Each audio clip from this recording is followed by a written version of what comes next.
So he wanted to get into coffee and thought it was gonna be cheap.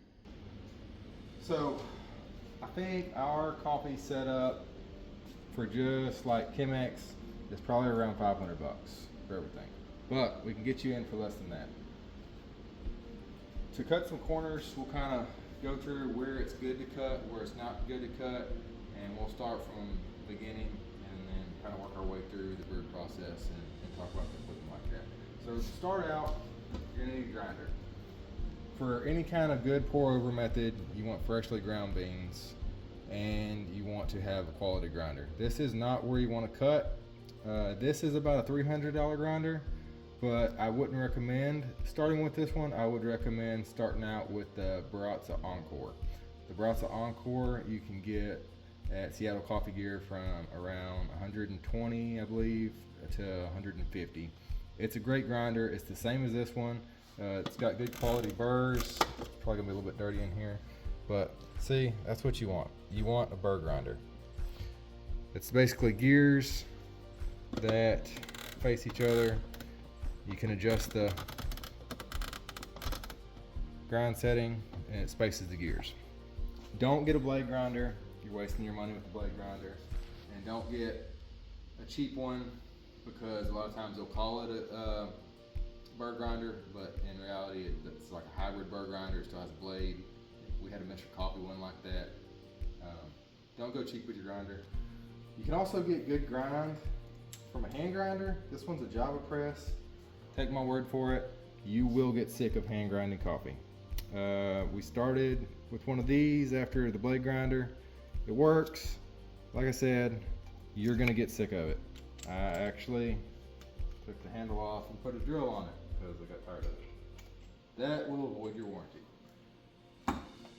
Next, you're gonna need a kettle. This is a Fellow Stag. You can adjust your brew temperature with this one if it's plugged in. This one I want to say is around 150 bucks. You can see you can get a good kettle for about 40 bucks on Amazon. We have another one that is, I think, a Bodum brand. It works good. The only thing with that one is it's just got like a little switch back here where you put it on, you push your switch down. Whenever the water boils, it cuts off. Ideally, you want your brew temperature to be around 207, something like that. So you can let that one boil, cut off, give it a few seconds to cool your water down, and that's a good saving measure right there. Next, your actual coffee maker. So this is Chemex Chem-Air. It's an 8 cup. It's got the glass handle. This one's about 60 bucks. That's really, I think you can get a Chemex for about $50. Any of them are good. You can get some of the off-brand ones, but then the filters are going to be different. In reality, the filter is what makes the Chemex. We have recently tried out some other filters that are a little bit less expensive, at least on Amazon. You can get, they're about the same price on Seattle Coffee Gear, but then you have to pay shipping. So if you buy them in bulk, you can get the Chemex filters for about the same price. I'm not noticing a whole lot of difference with these. These work well. They're made in Japan, so you get quality filters made in Japan. Next up is your scale. This scale that we use now is really nice. It has this brew assist. You can put your coffee in and it'll tell you how much water you need. So say you've got, well, I didn't catch it, but it'll tell you what your target volume is for the water, and then whenever you hit that, it's gonna turn white. So it's nice, but that's about a $180 scale. You can get this OXO scale. It's available on Amazon. I wanna say this one was about 40 bucks. There's a whole plethora of scales on Amazon. Another good one is the Hario brand scale. That one's about 50 bucks. There's plenty to be had around the $30 range. One thing I will say about this one is not rechargeable, and it does go through the AAA batteries pretty quickly. So that's annoying. This one is rechargeable. May want to get a rechargeable scale. Some more brew methods. AeroPress is a good one. The AeroPress, you can get away with not needing a scale and It's probably honestly your cheapest brew method. It doesn't have the best flavor in my opinion, but I want to say this is about 40 bucks for an AeroPress. And like I said, you don't need a scale. They call it espresso like. I wouldn't necessarily call it espresso like. It does brew a strong cup, but it does have flavor. It's going to be better than a regular drip automatic coffee maker. Some of the other brew methods, you got your Hario V60. This one's same price range as a Chemex. I want to say it's about 40 bucks. Filter prices are about the same. This one's a little bit tricky because it's got this big hole down here.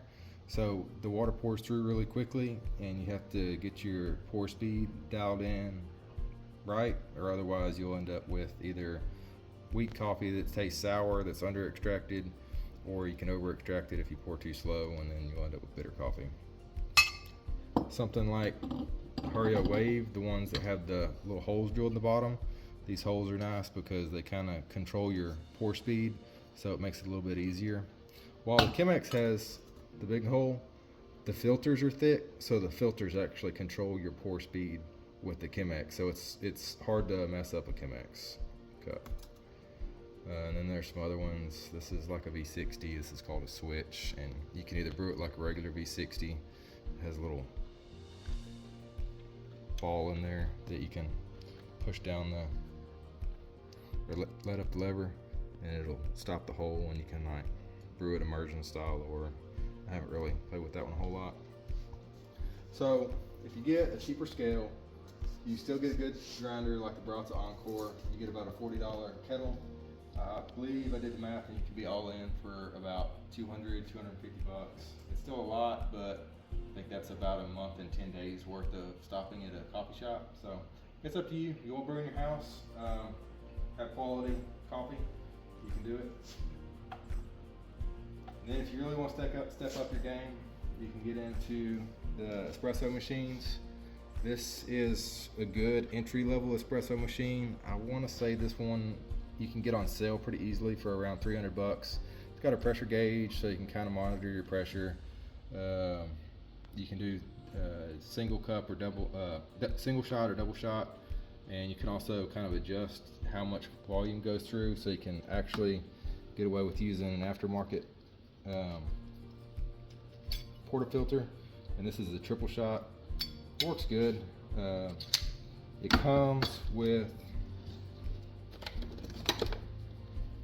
this portafilter, and it also has some, I don't have them on hand, but it's got some what's called a pressurized portafilter. So if you're not using quality ground coffee, or you really can't dial your grind in, the pressurized portafilters just have like, it's got 2 layers right here, and then you've got just one little hole, so it pressurizes it for you. But this one works great. Like I said, about 300 bucks. Really, once you get off into the rabbit hole and start blowing money on coffee, you end up getting into the espressos. It's nice for one-offs. You can do like cold lattes and stuff like that, or yeah, it's a rabbit hole. Hope y'all enjoyed. If y'all have any questions, hit us up in the comments. Thanks for watching. Check out our blog, check out our website. Y'all have a good one. God bless.